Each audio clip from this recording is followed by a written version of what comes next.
Hello again, ladies and gentlemen, and welcome to another episode of the Halo Effect.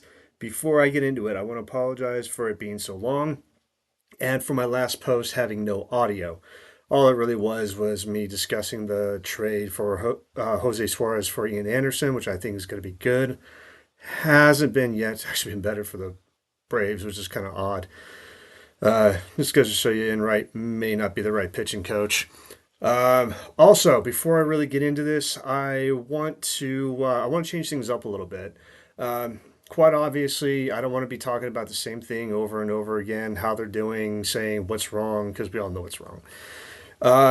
So, if you can, if you're interested, if there's something you want to know, something you want to discuss, something you want to debate with me, by all means, please leave a comment. I welcome any and all comments. I will get to them. I'll answer anything and everything you want to know. We'll discuss whatever you want to discuss. Uh, uh, Actually, that's kind of what I want to do for this show is make it a little bit more interesting. So, with that, we're going to get into it. So I haven't really said anything since spring training. Spring was kind of up and down. The biggest surprise for anything was Kyron Paris. I don't think anybody saw this coming. Talk about an X factor. The smartest thing that anybody could have actually done, seeking outside help to help his swing. And if you're going to do that, you might as well seek out Aaron Judge's private hitting coach. I mean, if you're going to seek out help getting your swing better, the person who makes Aaron Judge, probably the best way to go. So, with that, because he earned his spot on the roster, the Angels released Mickey Moniak. That was the podcast that didn't have any audio. Basically, I was talking about how upset I was really upset about that, and it's a good thing there was no audio. I really was irate. Um, Three simple things. Moniak's a better center fielder than Joe Adell is. Moniak is a left-handed bat in a primarily right-handed lineup, and he's actually shown the promise that was expected of him when he was drafted number one overall. Joe Adell's shown no relevancy whatsoever. So why would you release Moniak instead of Adell? Makes no sense to me. The only thing that really comes up is, well, the Angels drafted Joe Adell. They didn't draft Moniak. But the Angels did give up on Brandon Wood pretty fast. So I'm just curious. Anyway, let's get into how things are going thus far. The Angels actually have a winning record. Actually, I believe they're in first place. If you can believe that, I don't. That's shocking to me. However, it's mainly come from the bat of three specific guys. One is Logan O'Hoppe. He's having a hot start to the season. Two, Nolan Shawnuel, same thing, and Kyron Paris. We've already discussed where he's coming from. So because of those three guys and pitching of Jose Soriano and Jack Kokonowitz, another guy who I will say I was wrong. That dude turned himself into a pretty good pitcher. So hey, that's going to benefit the Angels. But everyone else is batting sub 250. That's still not good. We can't have that. The big acquisition, Jorge Soler. Yeah, he's had a few hits. Yeah, or he's had a couple of bombs and all that. He's still not hitting that great. They're very few and far between.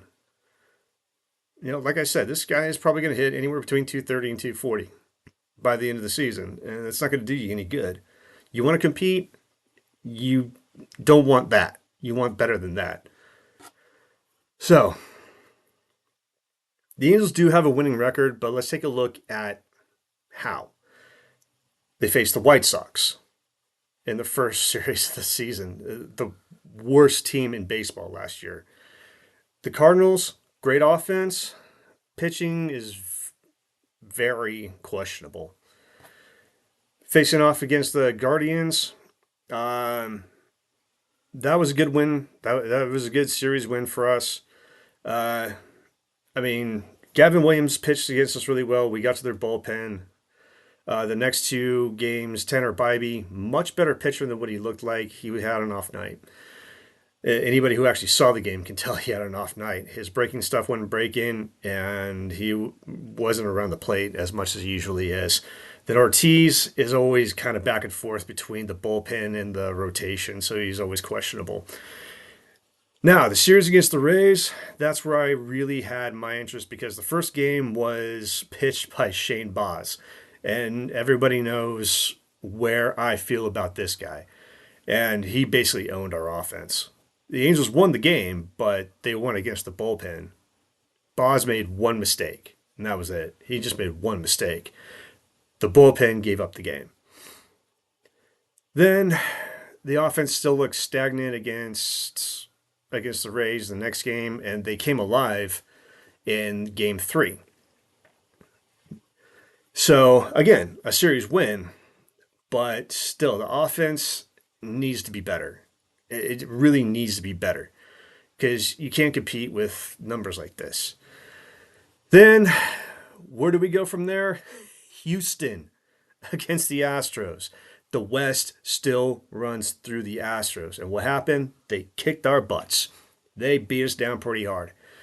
And again, it's just going to show. If you want to compete, you got to compete against the guys in your division. And if you're not doing that, then it's going to be a long, long season.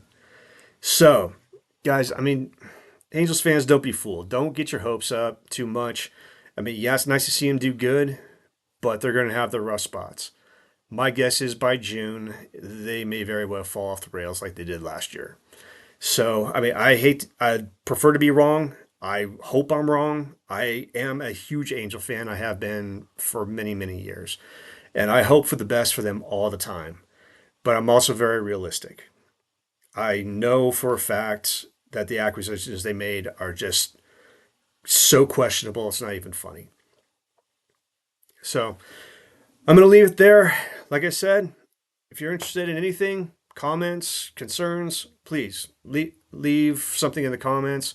I will read every single one of them. I will get to as many as I humanly possibly can. And, let's just all hope for a better season. Praying to God they have a good season. I hope I'm wrong. I really do hope I'm wrong. I just fear I'm not. So until the next time, guys, go Halos.